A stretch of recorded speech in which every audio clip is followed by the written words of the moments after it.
এলাকায় কিছু লোক আছে যারা বিয়ের সম্বন্ধ আসলে ভেঙে দেয়, তাদের সম্পর্কে কিছু বলেন। খুব দরকারি একটা প্রশ্ন ভাই, খুব দরকারি একটা প্রশ্ন।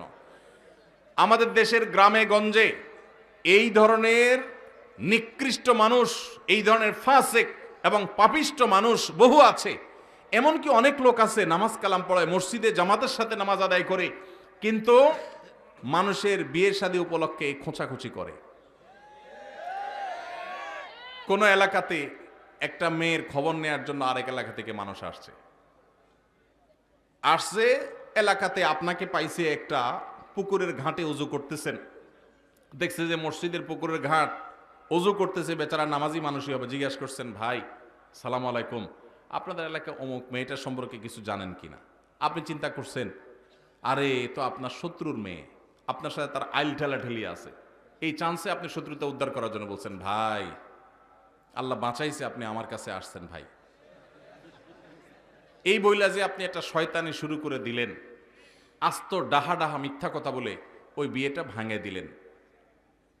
এই কাজটা শুধু মিথ্যা না, আল্লাহর জমিনে আল্লাহর আরশ কাঁপার মতো সবচেয়ে ভয়াবহ অপরাধগুলোর মধ্যে থেকে একটি। কারণ এখানে একটা নিষ্কলুষ চরিত্রে আপনি কালিমা দিলেন, একজন নিরপরাধ মানুষ সম্পর্কে মিথ্যাচার করলেন, আবার নিজে মিথ্যা কথা বললেন, আবার ওই লোকটাকে অসত্য সংবাদ দিলেন, মিথ্যা সাক্ষ্য দিলেন।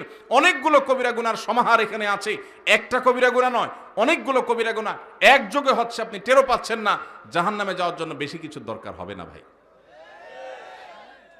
আবার দেখা যায় নিজের পক্ষের লোক সম্পর্কে যদি জিজ্ঞাসা করে, ভাই অমুক ছেলেটা সম্পর্কে কি জানেন? ছেলেটা আপনার বোনের ছেলে, বাইগনা, আপনার কাছেই আসছে। আপনি চিন্তা করলেন, হায় হায় আল্লাহ বাঁচাইছে যে আরেকজনের কাছে যায় নাই। আপনি বলতেছেন, ভাই আমাদের এই গ্রামে যদি একটা ফেরেশতার মতো ছেলে থাকে তো এই ছেলে আছে ভাই, একের ছেলে একের। এই ক্ষেত্রেও আপনি ওই মেয়েওয়ালাদেরকে, মেয়ে পক্ষকে মিথ্যা তথ্য দিয়ে তাদেরকে ক্ষতিগ্রস্ত করলেন, বিভ্রান্ত করলেন, মিথ্যা সাক্ষ্য দিলেন, এক্ষেত্রেও আপনি অপরাধী। তাহলে কি করবেন? যতটুকু সত্য ততটুকু বলবেন।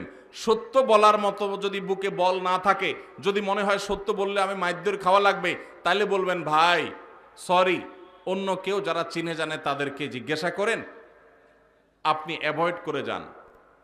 কিন্তু বলতে যখন যাবেন তখন আপনাকে সত্য বলতে হবে। নবী সাল্লাল্লাহু আলাইহি সাল্লাম বারবার আমাদেরকে সতর্ক করেছেন। তিনি বলেছেন, যদি তোমাকে কিছু বলতে হয় ফালিয়াকুল খায়রা আও লিয়াসমুত, তাহলে ভালো সত্য যেটা সেটাই বলবে, আর না হলে চুপ থাকবে। কিন্তু বলতে গিয়ে মিথ্যা বলা যাবে না। অনেক ভাইরা আছেন এই অপকর্ম করেন, কোনো কারণ ছাড়াই করেন, অযথা খোঁচাখুচি করেন, আছে না নাই? এই বিয়ে ভাঙার তালে এগুলো হলো মানুষরূপী শয়তান। আপনি যদি আস্ত মানুষের সুরতে শয়তান দেখতে চান, এইরকম বিয়ে ভাঙাভাঙির কাজ যারা করে এরা হলো সে মানুষরূপী শয়তান।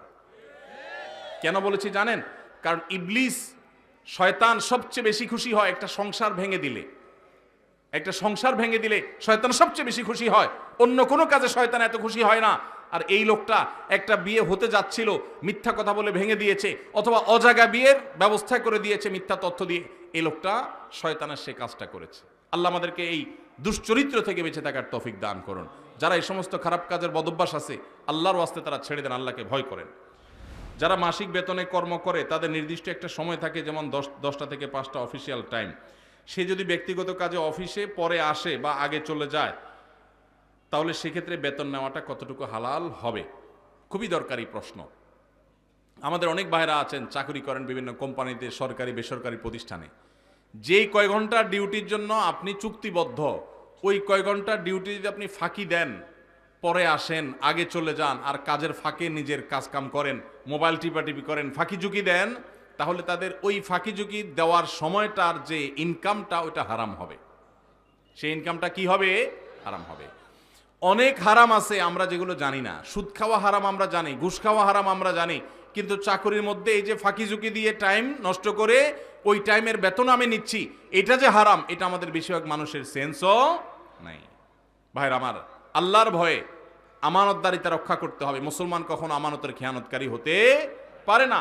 এমনকি আপনি অফিসে বা কোম্পানি, সরকারি বেসরকারি যেখানে কাজ করেন, ডিউটির সময় আপনি বসে বসে যদি ওয়াজ শুনেন ইউটিউবে কাজ বাদ দিয়া, সওয়াব হবে না গুনাহ হবে?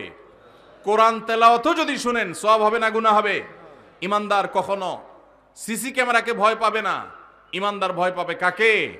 আল্লাহ রাব্বুল আলামিনকে। আমি 8 ঘন্টা করে ডিউটি করার জন্য চুক্তিবদ্ধ, মাস শেষ পুরো স্যালারিটা নিচ্ছি, অথচ আমি এভারেজে পুরো মাসে 8 ঘন্টা, 10 ঘন্টা, 15 ঘন্টা, 20 ঘন্টা ফাঁকি দিয়েছি, সেই টাইমের সময়টা স্যালারি আমি নিচ্ছি, এটা হারাম। অনেক ওলামা একরাম আছেন, আল্লাহ তাদের মধ্যে আল্লাহর ভয় এমনটা দিয়েছেন।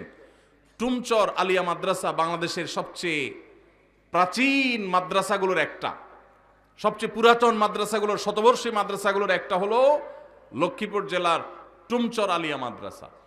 টুমচর আলিয়া মাদ্রাসার প্রিন্সিপাল ছিলেন শেখ হারুন আল মাদানী হাফিজাউল্লাহ, এখনো বেঁচে আছেন, সিনিয়র আলেমে দ্বীন, লক্ষ্মীপুরের কৃতি সন্তান।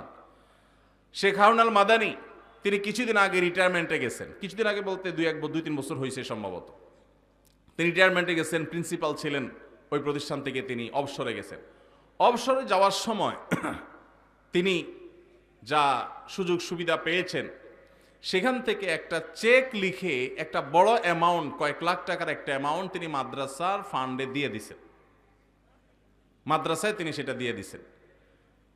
এবং এটার কারণ হিসাবে, এটা তিনি আমাকে বলেন নাই, আমি অন্যভাবে জানছি, এর কারণ হিসাবে তিনি উল্লেখ করেছেন যে এত দীর্ঘ বছর, এত বছর কাজ করেছি এই প্রতিষ্ঠানে, চেষ্টা করছি ঠিকঠাক মতো ডিউটি পালন করতে, আমার অজান্তে হয়তো কোনো ফাঁকিঝুঁকি হয়ে গেছে, হয়তো কোনো সময় নষ্ট হয়ে গেছে, হয়তো কোনো দিন দেরি হয়ে গেছে, আগে বের হয়ে গেছি, হয়তো কোনো সময় ব্যক্তিগত কাজ করে ফেলছি ডিউটির মধ্যে, সেই সময়গুলোর বেতনও তো সব আমার অ্যাকাউন্টে ঠিকই আসছে, কোনোটাই তো আর বাদ দেই নেই।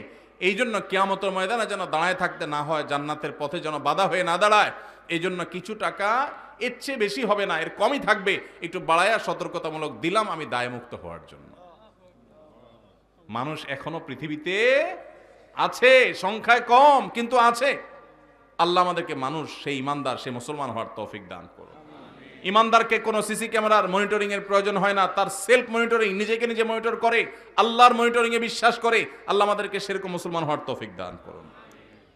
তাহলে ভাই, ডিউটির ফাঁকে এই ফাঁকিঝুঁকি করলে সেটা নাজায়েজ হবে।